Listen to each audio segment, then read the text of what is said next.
Hai guys, jumpa kembali dengan saya Nur Fitriadin di channel Peace of Christ. Kiranya melalui video yang diunggah oleh channel ini boleh menjadi berkat bagi setiap kita.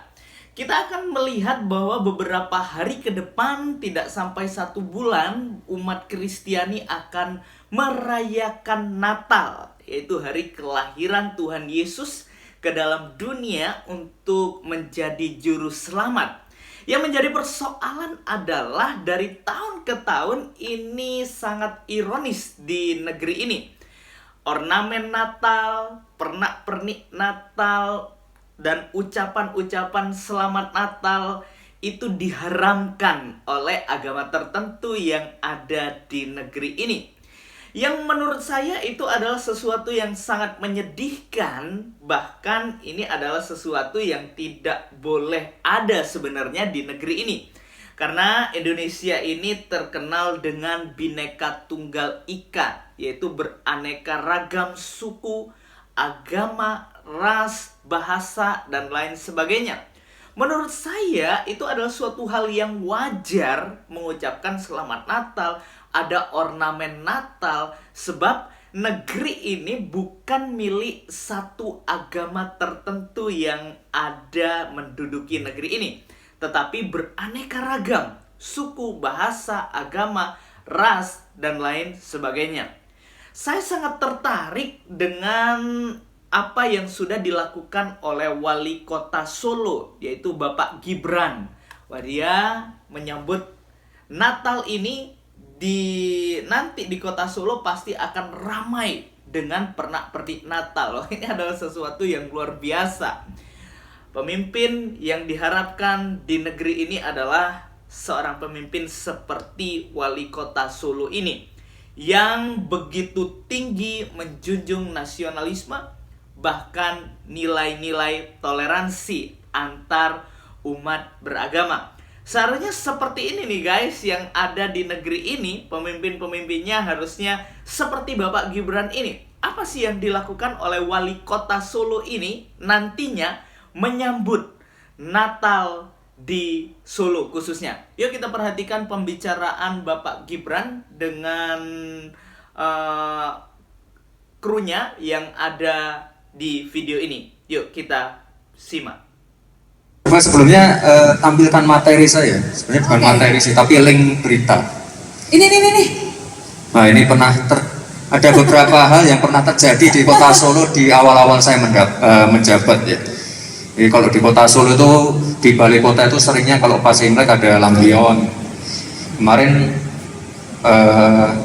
pas Idul Fitri kan ada lampion tema ini ya, tema Islami juga. Besok ketika masuk bulan Desember, temanya Natal ya, jangan ada yang protes, karena balai kota itu untuk semua. Jadi, semua kita beri tempat. Balai kota itu tempat untuk semua. Lalu coba kita ke berita yang berikutnya ya. Nah, ini yang bikin saya coba bisa di scroll ke bawah enggak ya? Oke, jadi gini juga. Ini awal-awal saya menjabat dulu juga. Pelakunya anak-anak, gurunya juga masih anak-anak, kepala sekolahnya anak-anak. Langsung kita tutup, kita ambil, kita tangkap anak-anaknya, kita beri ini apa? Kita kasih bimbingan. Nggak mungkin kita kasih sanksi. Masih anak-anak di bawah umur. Coba bayangin anak-anak di bawah umur mikirnya udah kayak gini.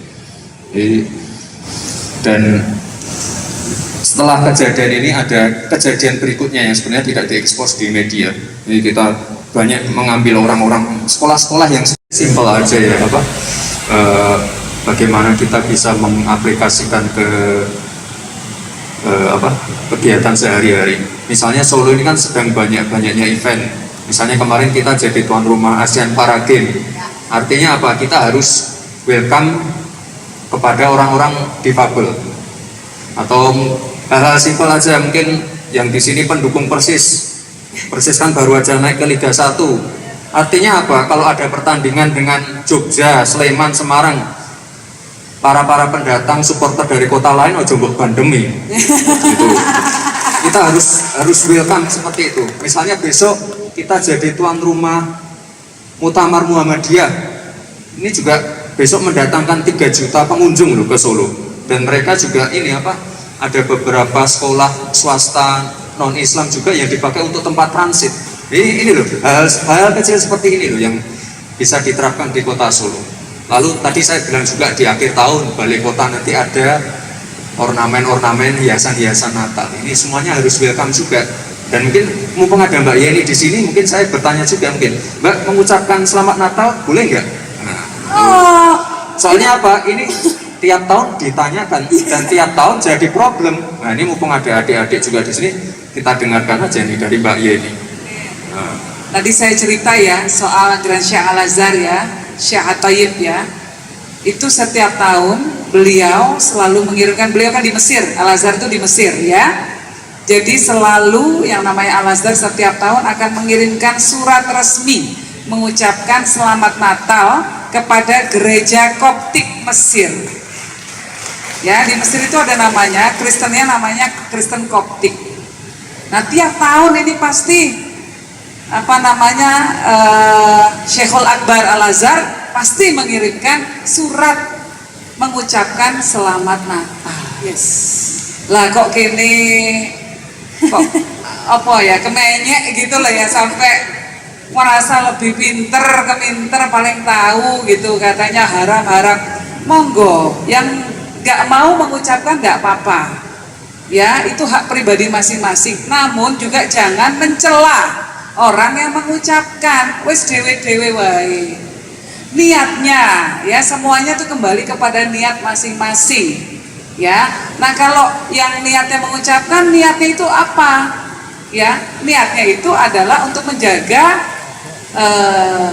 silaturahim sesama warga Indonesia sebagai warga negara Indonesia. Ya, jadi itu yang harus dihargai. Bukan berarti kemudian ini ikut-ikutan ajaran agama, enggak.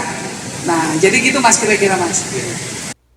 Ya, jadi jelas ya guys, kita melihat bagaimana statement atau pernyataan dari Bapak Gibran ini, kita sudah membayangkan bagaimana perayaan Natal atau menyambut Natal ini di kota Solo. Pastinya akan meriah dengan ornamen-ornamen, pernak-pernik Natal, dan lain sebagainya. Saya miris mendengar bahwa pohon cemara itu punya agama, bahkan pokoknya ada banyak hal gitu yang berbau tentang Kristen atau agama Kristen. Itu tentunya sesuatu yang diharamkan di negeri ini. Ornamen Natal haram, di toko-toko tidak boleh ada ornamen dan pernak-pernik Natal, tidak boleh menggunakan semua yang berbau Merry Christmas, yang berbau Natal. Itu tidak boleh karena itu diharamkan. Yuk kita melihat bagaimana pernyataan Alkitab tentang sesuatu yang haram. Alkitab dengan jelas mencatat dalam Matius 15 ayatnya yang ke-11. Dengar dan camkanlah, bukan yang masuk ke dalam mulut yang menajiskan orang, melainkan yang keluar dari mulut, itulah yang menajiskan orang. Apa maksudnya? Kita perhatikan di dalam ayat yang ke-19.